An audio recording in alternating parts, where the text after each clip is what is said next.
Hi, I'm Dave Ulrich. What a delight to be with you. I look forward to the discussion. Today we're going to talk about a very simple question.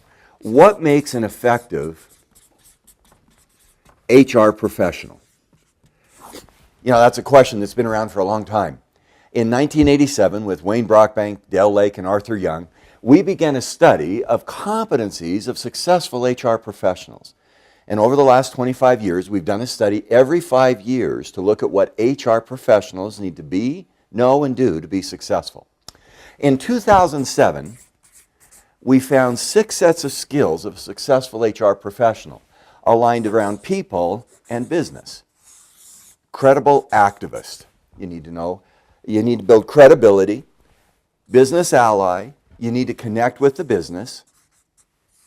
Strategy architect, you need to be able to frame and build strategy. Operational executor, you need to make sure the people side gets done well. Human resource developer and managing the human resource systems. And culture and change and managing culture. That has been a terrific model. But what's happened in the last few years, through 2012, there have been a number of changes in the world we live in. We're more global, clearly more global.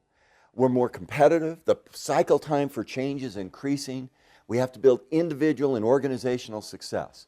So in 2011, with some incredible partners, co-sponsored by the University of Michigan and RBL Group, we've been able to look at what's the evolution of the skill set for HR people going forward. With the facilitation of our incredible partners around the world, we collected data from just over 20,000 people. And we begin to ask them, both HR professionals and line managers, what makes a successful HR professional in this changing and evolving world? What we found were 6 things, but they're somewhat different than this. At the middle, you still need to be a credible activist. This is someone who takes care of him or herself as an HR person. They're credible, they're trustworthy, they're dependable, and they're an activist. They have a point of view, not only about the business, about themselves, but about the business and how the business operates. What we also found is that you have to be a strategic positioner. It's very interesting. HR today has to be able to position the business that they work in the outside context. That's in the world in which we live. That's with social, technological, economic, demographic trends, managing customers, managing stakeholders. And we found there were 4 critical factors inside the organization you have to manage. You have to be a capability builder. We have to see someone who integrates the HR practices into a set of capabilities. You have to be a change champion. Have to be somebody that manages change and makes it happen because the world is changing. Have to be an HR innovator and integrator. Innovation means doing new and creative HR things, and to be a technology proponent. That's our model. Let me talk about the evolution and then some of the details. Some of the evolution is the same. In 2007, we found that you have to be a credible activist. It's continued. Today, you still have to be a credible activist. But more than ever, that means having a point of view about how the business succeeds in what it does. It's not enough to build trust. It's trust with a perspective. What we then found is knowing the business and strategy architect come into being a strategic positioner.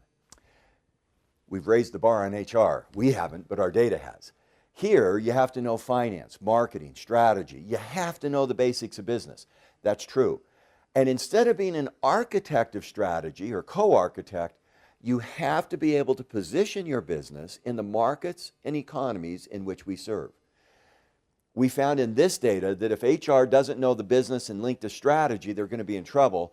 That's not enough. You have to take that knowledge and position your company to be successful. HR. HR now has to do 2 very specific things. One is innovate. In staffing, training, development, we have to innovate. We have to look at the next generation. And we have to integrate. And one of the most fascinating things we found within HR is that it's around people, it's around performance, it's around communication, it's around organization, but it's also around leadership. And leadership becomes the integrator that allows those other things to happen. Operational efficiency is now part of technology Proponent. Technology has 3 levels. One level of technology is getting the basics done well, doing HR more efficiently, getting HR done effectively. HR is getting outsourced. It's being done through technology. Another source of technology proficiency is sharing information. We suddenly live in an information-rich world. But ultimately, technology is a proficient lever when it builds a social media, when the knowledge and data we have connects to the customer and to the employee. And then the change issue has separated. Change has become so critical that we have to manage change. 2 parts. One is initiating change, and the other is sustaining change. And culture. Culture is now part of the creation of a set of capabilities. Everything in HR gets integrated around what the organization is known for and good at doing. That's the capability builder. And HR cannot just be an isolated set of practices. It has to be someone that integrates those. And what we found is those 6 sets of skills make an HR professional effective. They explain how good a job I do in HR. Can I manage those things well? And in fact, the most critical is credible activist. It continues to be a central part. But it also determines how effective my business is.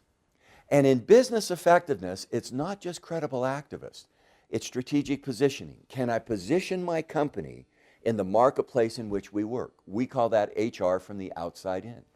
Can I build HR into a unified set of capabilities? Innovation, collaboration, service. Can I build those capabilities? Can I master change? What we found that's actually very interesting around that, to be personally effective, you have to initiate change. To build business success, you have to sustain change. The sustainability piece becomes critical. Can I innovate and integrate HR, especially around leadership and building a sustained leadership group? And can I create technological proficiency? It's one of the keys to HR having an impact on business. What makes an effective HR professional? We've studied it for 25 years. We now have confidence that 20,000 people, half from HR, half from line management, have given us specific, concrete counsel as to what we should know and do. What a great time to be in HR. We're no longer crying for attention. We have opportunities to make a difference. Thank you.